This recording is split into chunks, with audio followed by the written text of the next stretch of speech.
네, 여러분 반갑습니다. 오늘 수요 온라인 성경 공부 모임에 함께 해주신 여러분 감사드립니다. 지난 주일은 커발리스에 눈이 많이 내려서 결국 제가 집에서 예배를 온라인으로 인도를 해야만 했습니다. 매끄럽지도 못했고 그래서 참 마음이 좀 부담이 되더라고요. 이제 어제부터 굉장히 차도 다닐 수 있고요. 이번 금요일 날 성부경신 예배는 아무런 지장 없이 이제 예배를 드릴 수 있을 것 같습니다. 한국도 많이 춥다 그러는데 여러분 아무튼 모두들 다 건강 유의하시고 잘 연말연시 지낼 수 있기를 바랍니다. 자, 오늘은 이제 창세기 16장 넘어갑니다. 교재를 못 받으셨을 것 같은데요. 제가 교재 파일을 올려드릴 테니까 파일을 여시면 바로 보실 수 있습니다. 16장 1번에 아브라함이 그의 아내 사레의 여종 하갈과 동침하여 아이를 갖게 된 동기는 무엇입니까? 라는 질문입니다. 여러분 아시다시피 이제 아브라함의 아내 사레가 아이가 없어서 결국은 자기의 여종이었던 애국 사람 하갈을 통해서 이제 아이를 갖게 되잖아요. 그게 왜 그랬냐 하면은 이제 16장 2절에 이렇게 말씀합니다. 사레가 아브라함에게 이르되 여호와께서 내 출산을 허락하지 아니하셨으니 원하건대 내 여종에게 들어가라. 내가 혹 그로 말미암아 자녀를 얻을까 하노라. 하매 아브라함이 사레의 말을 들었다 그랬어요. 그러니까 사레가 결국 이제 할 수 없이 자기는 아무래도 아이를 가질 수 없다라는 판단을 해서 이제 자기 여종을 통해서 자기가 자식을 얻겠노라라고 그렇게 이제 아브라함한테 말한 겁니다. 결국은 아내 사레가 그만큼 이제 심적인 부담이 컸을 거라는 그런 생각을 해보게 됩니다. 어떻게든지 간에 자기는 자기 몸에서 남편의 아이를 갖고 싶었지만 그러지 못하게 되자 결국 자기 여종 하갈을 통해서 아이를 갖겠다라고 그렇게 결심을 했을 그 사례의 마음을 우리가 좀 어떤 마음인가라는 걸 짐작을 좀 하게 됩니다. 사실 아브라함도 그런 아내의 마음을 좀 사려 깊게 봤나 그런 걸 한번 좀 생각을 좀 해보게 되었습니다. 왜냐하면 이제 아내가 나는 이제 아무래도 하나님께서 허락하지 않는 것 같으니까 내 여종 하갈한테 들어가서 자녀를 좀 낳아라. 그렇게 하니까 바로 아브라함이 사례의 말을 들으니라 그렇게 기록을 했어요. 사실 이렇게 아내가 이야기를 하면 그동안 평생 자식 없이도 아내 사랑하고 잘 지냈지 않습니까? 그러면 적어도 아브라함이 그렇게 말을 하는 아내의 마음을 좀 헤아려서 위로하면서 때로는 좀 펄쩍 뛰어가면서 내가 지금까지 애도 없이 살았는데 이제 와서 그러냐고 좀 이렇게 사양도 좀 했어야 되는 거 아니겠습니까? 그런데 좀 이렇게 아브라함이 물론 사양을 했을 것 같아요. 그런데 성경에 보면은 바로 아브라함이 그냥 아내의 말을 들었다라고 그렇게 말을 하고 있어요. 근데 사실 15장 4절에 보면요. 아브라함한테 하나님께서 분명히 약속을 했거든요. 아브라함이 그러잖아요. 하나님께서 이제 그 축복을 약속하니까 하나님, 난 상속해줄 제 아들도 없습니다. 나 지금 다메섹 내 종같이 내 아들같이 여기는 다메섹 사람 엘리에셀이 있습니다. 내가 얘한테 다 상속을 할 수밖에 없는 상황 아니지 않습니까? 이제 그렇게 이제 약간 좀 푸념어린 이야기를 하지 않습니까? 그랬더니 하나님께서 뭐라고 하시니까 아니다. 걔가 아니다.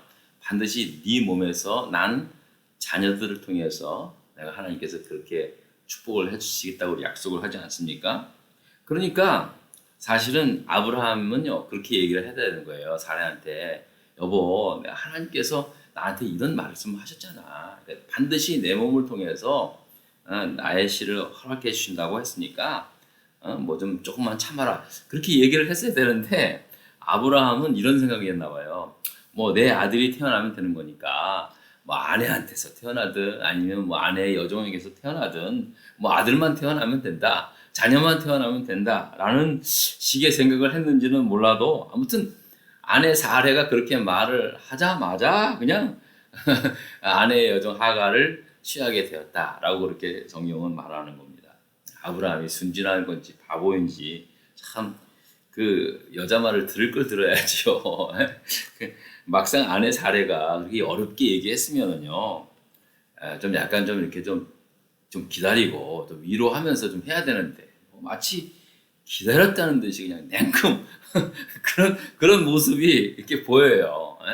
그래서 이게요, 우스운 소리지만 사실 이 사건은요 실수한 겁니다. 아내 사례도 실수한 거고 아브라함도 사실 실수한 이야기를 성경은 말씀하고 있는 것입니다. 충분히 이해할 수는 있었어요. 이해할 수는 있었지만 뭐 사례의 입장에서 봤을 때 얼마나 남편한테 미안했겠어요. 그래서 충분히 그럴 수 있겠다라는 생각을 하긴 하지만 자식이 없다는 것을 사례가 이렇게 고백하지 않습니까? 하나님께서 내게 출산을 허락하지 않았기 때문에 내가 자식이 없는 거야라고 하는 것을 보면은 사례는 분명히 좀 뭔가 좀 자기가 자식이 없는 거에 대해서 참 좀 이렇게 좀 가슴 답답함이 좀 있었던 것 같아요. 또 이렇게 말하는 거 보면 내가 자식 얻게 된 거 다 하나님 때문이야라는 그런 약간의 원망 섞인 그런 생각을 사례가 하고 있었던 것 같아요. 그래서 뭐 결국은 이제 차선책으로 그렇게 한 것 같은데요. 사실 하나님께서 분명하게 아브라함에게 약속을 한 거잖아요. 그러면 끝까지 기다렸어야 하는 겁니다. 물론 기다리기 쉬운 상황은 아니었겠죠. 인간적으로 봤을 때는 사실은 거의 이제 모든 것이 불가능한 상황이었음에도 불구하고 하나님께서 아브라함에게 재차 약속을 하거든요. 반드시 너의 몸을 통해서 내 후손을 낳게 하리라 라고 하는 약속이 있음에도 불구하고 결국은 인간적인 방법으로 인간적인 생각으로 이것을 해결한 거죠. 결국 조급함이 불순종을 만들게 되는 겁니다.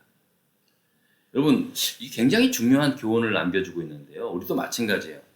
분명히 하나님의 뜻이라고 우리가 믿습니다. 이거 진짜 하나님의 뜻인 거 분명해요. 하지만 이 하나님의 뜻을 행하는 데 있어서 내 생각이 좀 앞서서 행할 때가 많이 있다는 거예요. 저도 목회를 하면서 그런 실수가 참 많이 있거든요. 목회 자체가 하나님 뜻 아닙니까? 성도들을 섬기고 말씀을 전하고 또 맡겨주신 사명을 감당해 나가는 것이 목회인데, 그러나 서두르고 조급함 때문에 그 어려움을 겪게 되는 경우가 참 많이 있는 것 같아요. 그래서 아무리 하나님의 뜻이다 그래도 내 생각이 앞서고 조급함이 앞서다 보면은요, 오히려 하나님의 뜻을 오히려 더 어렵게 만드는 그러한 결과를 우리가 종종 당할 때가 있다는 사실입니다. 이 아브라함의 아내 사례의 경우가 그렇다는 거예요. 조금만 참고 인내했어야 할 문제를 너무 조급함에 앞선 거죠. 근데 그 조급함이 생기게 된 것은, 자기 생각이 앞서게 된 것은 바로 사례가 평상시에 갖고 있었던 하나님 때문에 나는 지금 애를 못 갖는다는 생각 있잖아요. 하나님이 내게 출산을 허락하지 않아서 자기는 애를 못 갖는다고 그렇게 아브라함한테 고백하잖아요. 그러니까 그 말 속에는요, 그 내면 속에는 사례의 마음 속에는 하나님에 대한 서운함이 있는 거예요. 우리도 마찬가지예요. 우리가 믿음이 변한 건 아니에요. 그러나 때론 살아가면서 내가 바라는 대로 내가 원하는 대로 안 될 경우에 뭔가 하나님에 대한 서운한 감정이 있거든요. 근데 그런 감정들이 이런 조급함을 행하게 하는 거예요. 또 인내하지 못하는, 내 생각을 앞서게 하는, 내가 기다렸는데 하나님이 좀 너무 더디는 것 같아서, 그러다 보니까 내 생각이 앞서는 거죠. 사울도 그러지 않았습니까? 사울도 사울 왕 있잖아요. 이스라엘 초대 왕 사울 왕도 사무엘 선지자가 더디 오니까 자기가 제사를 지내버리잖아요. 아니 조금만 기다리면 되는데 그 질서를 어기게 만드는 거예요. 어차피 하나님한테 뭐 누가 드리든 제사를 지내면 되는 거지. 지금 적들은 지금 블레셋을 한번 다가오는데 빨리 싸우면 싸워야 되는데 사무엘을 기다리다가는 이거 안 되겠거든요. 그러니까 자기 생각이 앞선 거예요. 그런 경우들이 참 많이 있다는 거예요. 그러니까 오늘 오늘 본문 이 창세기 16장에 나오는 말씀은요. 사실 사례도 실수했고 아브라함도 실수한 거예요. 아브라함은 좀 기다렸어야 되는 거예요. 예, 그 결과 이제 어떤 일이 일어납니까? 이스마엘이라는 아들이 낳지 않습니까? 자, 예, 이제 이스마엘이라는 아들이 태어나기에 앞서서 이제 집안 싸움이 일어난 겁니다. 이번에 보면은 아브라함의 아내 사레가 그의 여종 하갈을 학대하게 된 겁니다. 그 이유가 뭡니까? 이제 그 이유가 뭐냐면은 이제 4절을 보면은 나오는데요. 4절에 이렇게 말씀합니다. 아브라함이 하갈과 동침하였더니 하갈이 임신함에 그가 자기의 임신함을 알고 그의 여주인을 멸시하였더라.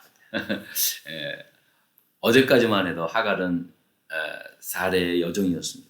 사레가 하는 말에는 모든 것을 다 순종했어야만 하는 여종이었는데 이제 아브라함의 아이를 갖자마자 제일 먼저 자기 여주인이었던 사레를 멸시하게 되었다는 사실입니다. 야, 이게 참 여자의 질투는 성령도 못 말린다는 말씀이 성경에 쓰여질 뻔했어요.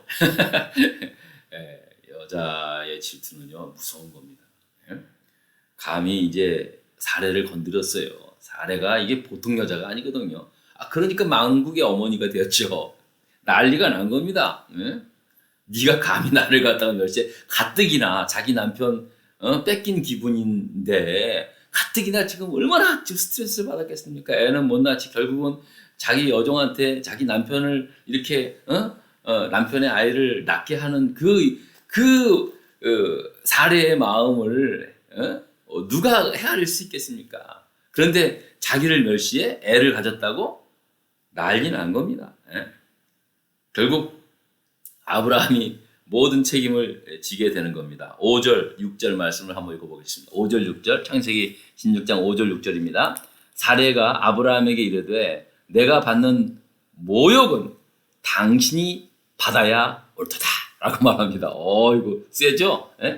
내가 나의 여종을 당신의 품에 두었거늘 그가 자기의 임신함을 알고 나를 멸시하니 당신과 나 사이에 여호와께서 판단하시기를 원한다라고 그렇게 말씀하고 있습니다. 야, 이게 지금 엄포를 놓는 겁니다. 야, 이게 내가 지금 이 여종한테 받는 이 멸시는 다 당신 때문이야. 이 영감이야. 이 영감탱이야. 이렇게 그렇게 이제 얘기를 하는 거예요. 지금 이게 지금 심각한 겁니다. 제가 아주 웃으면서 하는 소리지만 이게 지금 지금 난리가 난 겁니다. 그러더니 말이야, 막 이제 부부싸움이 난 거겠죠. 이게 지금 엄청난 심각한 부부싸움의 이야기거든요. 지금 이게 지금 성경에 나오는 어쩌면 최초로 그 성경에서 기록한 엄청난 부부싸움의 이야기일 수도 있습니다, 이게. 자, 뭐 별소리 나왔겠죠. 아니 내가 말이야, 내 여종하고 애를 낳으라고 한다고 해서 그냥 땡큼 취하더니 그냥 지금 이렇게 나를 갖다가 멸시받는 사람으로 나를 이렇게 만들었냐고, 내가 이 소리 들으려고 내가 이렇게까지 했냐, 그래서 별 소리를 다 하겠죠. 여러분 상상하면 다 이게 나오겠잖아요, 그죠? 그러더니 이게 다 당신 때문이다. 엄포를 놓는 겁니다. 그러면서 결정타를 날립니다. 5절에 아까 읽으면서 자, 내 여종을 당신 품에 두었거늘 자기가 임신한 거 알고 나를 이렇게 멸시하니까 당신과 나 사이에 여호와 하나님께서 판단하시기를 원한다라고 그렇게 얘기한 거예요. 이제 말 필요 없다. 끝장내자는 거예요. 이 말이에요, 지금. 이제 다 필요 없고 하나님이 이것을 판단하기를 바란다. 아브라함이 누굽니까? 하나님 얘기 나오면 껌뻑 죽는 사람 아닙니까? 아니, 자기 독생자 이삭까지도 하나님한테 바치려고 했던 사람인데 아브라함의 아킬레스건은 하나님입니다. 하나님한테 나가자. 누가 잘못했나? 끝장내자는 거예요. 결국 아브라함이 두 손 든 거예요. 6절의 말씀 보겠습니다. 6절. 아브라함이 사레에게 이르되 당신의 여종은 당신의 수중에 있으니 당신의 눈에 좋을 대로 그에게 행하라 하며 사레가 하갈을 학대하였더니 하갈이 사레 앞에서 도망하였다라고 말씀하고 있습니다. 자, 아브라함이 두 손 든 겁니다. 백기 딱 든 거고, 당신의 여종 하갈이 내 아이를 임신했지만 여전히 그는 당신의 여종이니까 당신 눈에 좋을 대로 하시라. 어떻게 하든지 간에 난 상관없겠다고 그렇게 얘기한 거예요. 아브라함이 이게 머리가 좋은 건지 아닌지 모르지만 자기 아이를 가진 하갈이었음에도 불구하고 당신 마음대로 하니까 정리가 된 거예요. 예? 그랬더니 이제 사례는 이제 옳다 잘됐다 하고 이제 학대를 했다는 거예요. 이 학대했다는 말은요, 이게 무서운 말입니다. 이게 아내 그 여종 하갈이 죽을 정도로 죽음의 공포를 느낄 정도로 위협을 받게 되었다라는 말과 똑같습니다. 이게 이 말의 뜻이. 그래서 어떡합니까? 학대를 받자마자 하갈은 아이를 가진 채 걸음아 나서려라 도망가게 가지 않습니까? 예. 결국 그래서 이제 이 일이 정리가 되는 거예요. 아니 이게 여러분 생각해 보세요. 모든 게 다 사례가 원했던 일 아닙니까? 사례가 계획하고 사례가 다 행한 일이에요. 아브라함의 아내 여자 그 사례가 다 했던 일인데 결국 나중에 자기 여정을 쫓겨내고 이제 일을 평정하게 만드는 거예요. 그러니까 저는 이 말씀 준비하면서요 얼마나 웃음이 나오고 이게 늘 잘 아는 말씀이지만 이번에 좀 이렇게 새롭게 좀 느껴집니다. 우리 남자들이요 아내 사랑하기를 교회 사랑하는 것보다 더 하십시오. 그게 살 길입니다. 어쨌든 오늘 제가 성경 공부를 하는 건지 뭐 부부 세미나하는 건 아닌지 모르지만 아이고 제가 혼자서 지금 아무튼 저는 이 말씀 준비하면서요 결국은 이제 하나님의 약속에 대해서 우리가 신실하게 이룰 때까지 기다리라는 거예요. 결국은 이 메시지가 뭐냐면요, 결국은 인간적인 생각이 앞서다 보면요 일은 다 꼬이게 되었습니다. 그러니까 비록 여러분 이게 하나의 지혜인데요. 하나님의 뜻에 순종해 나갔을 때 자꾸만 일이 꼬인다라고 생각했을 때는요 일단 스탑을 하셔야 돼요. 물론 하나님의 뜻을 행할 때는 어려움이 옵니다. 환난도 올 수 있습니다. 그러나 환난이 오거나 어려움이 생긴 거하고 일이 자꾸 꼬이는 거하고는 다르거든요. 무슨 말인지 알겠죠? 우리가 주의 일을 감당하는 데 있어서 무슨 재정적인 어려움이라든지 그런 환난이 오고 그런 거는요 오히려 더 힘이 나요. 이거 하나님의 뜻이구나, 감당할 수 있겠구나, 그런 어떤 힘이 나는데 일 자체가 꼬일 때는요 그때는 스탑을 하셔요. 일단은 스탑을 하고 기도하면서 뭔가 하나님의 뜻이 우리가 순종하는 절차에 있어서 잘못된 것이 아닌가라고 기도하는 거예요. 이게 저는 굉장히 중요한 포인트입니다. 제가 지금 약간 좀 웃으면서 이렇게 이 말씀을 드렸지만요, 이거는 우리 신앙생활에서도 굉장히 중요한 문제입니다. 가정의 인간 관계에서도 문제고요. 사랑하는 부부와의 관계뿐만 아니라 모든 일반 사람과의 관계에서도 문제라 된다는 거예요. 오늘 말씀을 하다 보니까 좀 약간 좀 너무 길어졌는데 오늘 여기까지만 하겠습니다. 두 문제 했지만은 사실은 16장의 전체의 메시지를 이미 다 전한 거랑 마찬가지인 거예요. 그러니까 여러분들 그렇게 아시고 오늘 이 말씀 굉장히 재미있는 사건이지만 결코 재미있는 거 아닙니다. 이게 지금 목숨이 왔다 갔다 하는 사건이고요. 아브라함도 굉장히 오히려 아브라함이 지금까지 사례와 살면서 가장 큰 인생의 어쩌면 가장 큰 위기가 생겼던 사건이 바로 아내와의 갈등 문제입니다. 그러니까 여러분들 오늘 저는 이 창세기 16장의 말씀은요 우리 오늘을 살아가는 모든 그리스도인들에게 특히 부부와의 관계라든지 이웃과의 관계 속에서 굉장히 중요한 핵심적인 그런 것들을 교훈하고 있는 말씀이라고 저는 생각이 듭니다. 여러분 연말연시 잘 지내시고요. 또 우리 이번에 송구영신 예배 저녁 6시에 모여서 함께 식사하고 예배 드릴 터인데 저도 이제 내년을 위해서 송구영신 예배 준비하고 있으니까 여러분들 잘 기억하시고 송구영신 예배 꼭 참여해 주시고 또 이를 위해서도 많이 기도해 주시기 바랍니다. 한국에 계신 분들도 우리 추위 조심하시고요. 이제 코로나가 거의 이제 마치는 과정이라고 그러더라고요. 여러분들 끝까지 조심하시고 여러분들 건강하게 승리하시길 바랍니다. 감사합니다.